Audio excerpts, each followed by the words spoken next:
Hi, my name's Casey, and in this video, I'm reflecting on my experience playing Rhino, Hero, Coupe, and Bonanza through an autoethnographic lens, meaning I'm focusing on how my identity, expectations, and emotions shaped each experience.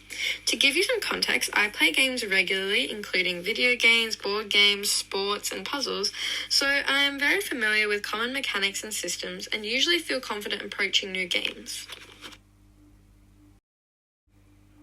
Okay, the first game we're going to look at is Rhino Hero, and based on the bright, playful design, I assumed it was going to be a simple, boring children's game, and went in with low expectations. However, I was positively surprised in the end.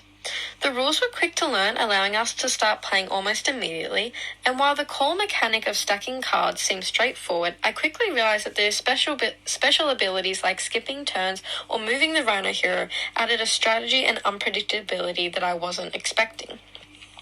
This made the game feel much more dynamic and created tension and small actions that had significant consequences.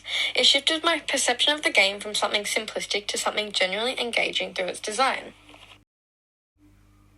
Okay, next we're going to look at Coupe, which I initially was nervous to play as I dislike bluffing games and don't think I'm very good at lying.